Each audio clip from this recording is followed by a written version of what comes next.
ओम शांति। श्रीमद् भगवत गीता जीवन दर्शन है। जीवन की बहुत सुंदर व्याख्या श्रीमद् भगवत गीता में दी गई है। हमारे सभी शास्त्र संत अनेकों ने जीवन के बारे में बहुत कुछ कहा है कि ये जीवन बहुत अनमोल है, हीरे तुल्य जीवन है। लेकिन विचार करने की बात है कि इतना अनमोल जीवन होते हुए भी आज मनुष्य के जीवन की जो स्थिति है वो क्या है।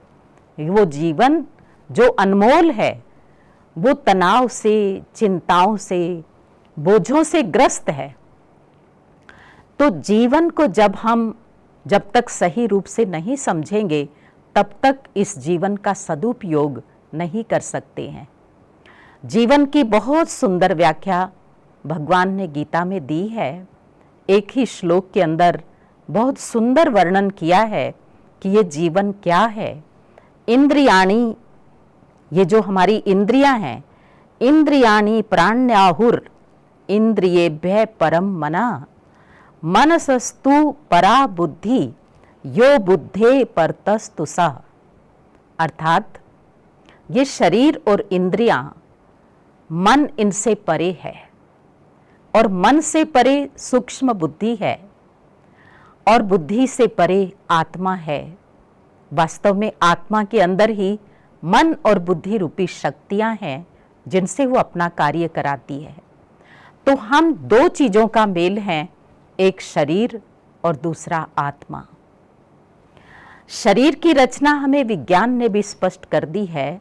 ये 5 तत्वों का पुतला है, जल, वायु, पृथ्वी, अग्नि और आकाश। लेकिन आत्मा क्या चीज़ है उसे समझना बहुत जरूरी है। शरीर जड़ है, एक ना एक दिन खत्म हो जाएगा, लेकिन आत्मा एक चेतन सत्ता है जो अजर, अमर और अविनाशी है। इसीलिए गीता में इस शरीर के लिए और आत्मा के लिए जो वर्णन किया गया है कि आत्मा क्या चीज़ है। आत्मा ऐसी अमर सत्ता है कि ना जिसको शस्त्र काट सकते हैं, ना अग्नि जला सकती है।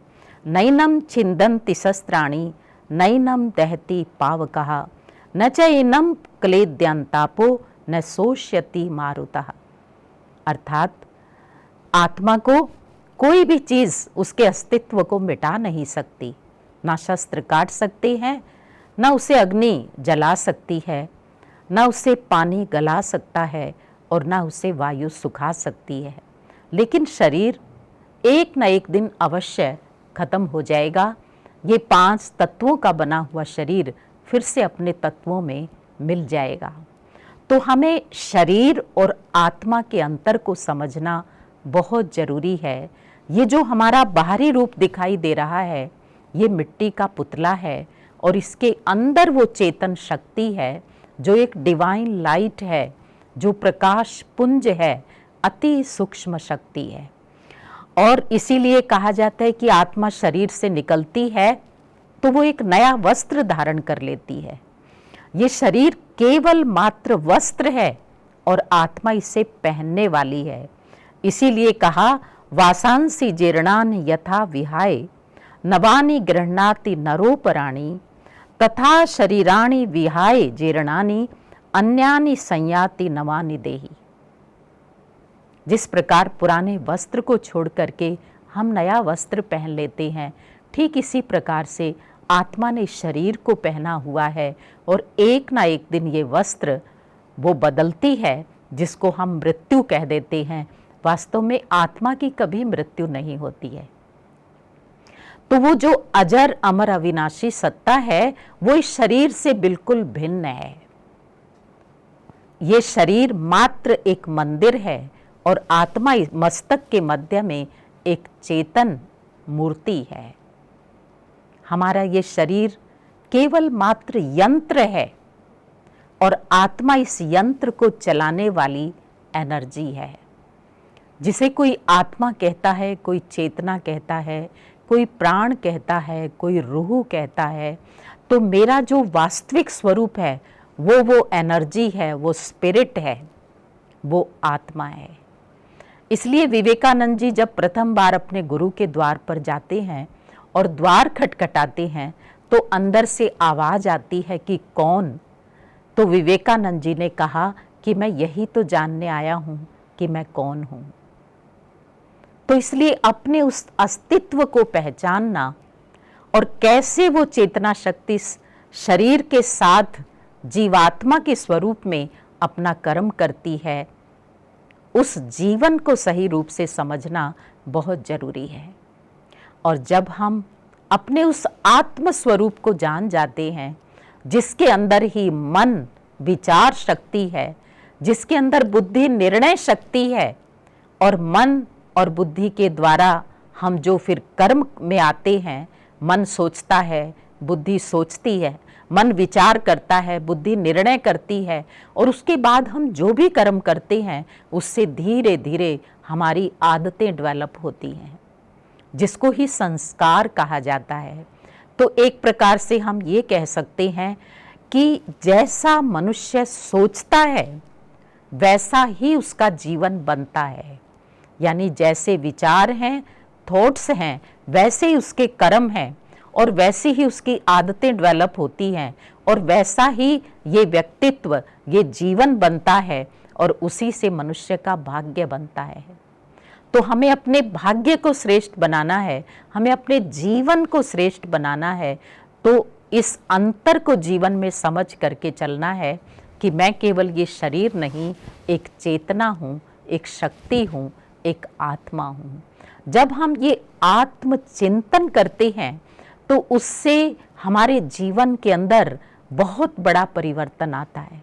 जीवन की जो क्वालिटी है वो बहुत विशेष बन जाती है, क्योंकि आत्मिक भाव से, आत्मिक दृष्टिकोण से जब हम सबको देखते हैं तो सबके अंदर आत्मा है, सब अपने हैं। अपने और पराये का भेदभाव खत्म हो जाता है। हम सब आत्माएं हैं, एक ईश्वर की संतान हैं, तो सबके प्रति एक आत्मिक प्रेम पैदा होता है। ऊंच नीच का भेदभाव खत्म हो जाता है, जाति पाति का भेदभाव खत्म हो जाता है, बहू और बेटी का भेदभाव खत्म हो जाता है। और जहाँ ये भेद खत्म हो जाएंगे तो घर घर के अंदर कितनी शांति हो जाएगी, कितने झगड़े खत्म हो जाएंगे जब ईर्ष्या द्वेष मिट जाएगा।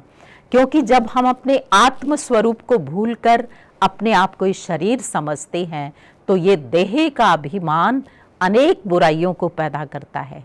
जो जीवन की मोटी बुराइयां हैं, काम, क्रोध, लोभ, मोह और अहंकार, हम इनके वशीभूत हो जाते हैं। आज समाज के अंदर जितनी भी समस्याएं हैं वो इन 5 विकारों के कारण हैं। चारों तरफ हम देखते हैं काम और क्रोध के कारण कितने अपराध, कितनी हत्याएं, कितने बलात्कार हो रहे हैं। तो जैसे ही हमारा दृष्टिकोण आत्मा का बनता है तो समाज की सब समस्याओं का उससे समाधान हो सकता है। व्यक्तिगत जीवन में भी मनुष्य शांति और खुशी की अनुभूति करता है। अपने पारिवारिक जीवन के अंदर जब घर के अंदर सबके प्रति एक आत्मिक भाव पैदा हो जाता है तो वहाँ प्रेम पैदा होता है, वहाँ सहानुभूति पैदा होती है, वहाँ सबके प्रति शुभ भावना पैदा होती है और उस घर का वातावरण बहुत शांतिमय हो जाता है। इसलिए आत्मचिंतन हमारे लिए बहुत जरूरी है। आत्मचिंतन करते करते धीरे धीरे जब आत्मज्ञान होता है, आत्मचिंतन होता है तो हमारे अंदर आत्म संयम बढ़ता है। आज इंसान के जीवन में दुख शांति का कारण ये है कि उसका अपनी कर्मेंद्रियों पर संयम नहीं है। और वो संयम क्यों नहीं है? क्योंकि आत्मस्मृति नहीं है। तो आत्मस्मृति से संयम पैदा होगा और जब संयम पैदा होगा तो आत्मबल बढ़ेगा और जब आत्मबल बढ़ेगा तो आत्म सशक्तिकरण होगा। आत्मा बहुत शक्तिशाली बन जाएगी, हमारी विल पावर बढ़ जाएगी और जिस व्यक्ति के जीवन में मनोबल ऊंचा है तो उसका जीवन सुख शांति से भरपूर है। हम देखते हैं कि अर्जुन का मनोबल गिरा, वो मन से कमजोर हुआ और इसीलिए जीवन के अंदर इतनी दुर्बलता आ गई। और जैसे जैसे भगवान ने उसे आत्मज्ञान दिया, उसको समझ आई, उसको फिर से स्मृति आ गई कि मैं तो एक शुद्ध आत्मा हूं, न मैं मरता हूं और न मैं किसी को मार सकता हूं। तो उस आत्मज्ञान ने उसके अंदर बल भर दिया। वो उसकी विल पावर इतनी स्ट्रांग हो गई कि वो अपने कर्तव्य पर फिर से आरूढ़ हो गया। आज हर इंसान जो एक अर्जुन का ही स्वरूप है, उसके जीवन में भी आत्मज्ञान से उसका मनोबल बढ़ेगा और उस मनोबल के बढ़ने से, मन शक्तिशाली बनने से, वो जीवन की सब समस्याओं के बीच में रहते हुए भी उससे ऊपर उठ करके कमल पुष्प के समान अपने जीवन को शुद्ध और पवित्र बना करके अपने जीवन में खुशी, शांति, प्रेम भर सकता है। जब व्यक्ति के जीवन में भरेगा तो उसके परिवार में खुशहाली आएगी और परिवारों से समाज में खुशहाली आएगी और धीरे धीरे देश और विश्व के अंदर फिर से वही सुख शांति की दुनिया हम स्थापन कर सकते हैं। इसलिए सबसे पहले हमें अपने मनोबल को आत्मज्ञान के द्वारा जागृत करना है। इसलिए एक छोटा सा अभ्यास आज अवश्य करें कि चलते फिरते उठते बैठते अपने आप को ये समझें कि मैं चेतना शक्ति आत्मा इस शरीर रूपी रथ का सारथी हूँ, इसे चला रहा हूँ, आँखों से देख रहा हूँ, कानों से सुन रहा हूँ, मुख से बोल रहा हूँ। मैं इस शरीर की कर्मेंद्रियों का राजा हूँ। और जिसे भी देखें तो उसे भी मस्तक में एक चेतना के रूप में, एक शक्ति के रूप में, एक आत्मा के रूप में देखें। जैसे ही हम आत्मा के रूप में देखेंगे तो पॉजिटिव एनर्जी का प्रवाह भी शुरू हो जाएगा और सबके प्रति हमारी भावनाएं वसुधैव कुटुंबकम की बन जाएंगी। ओम शांति।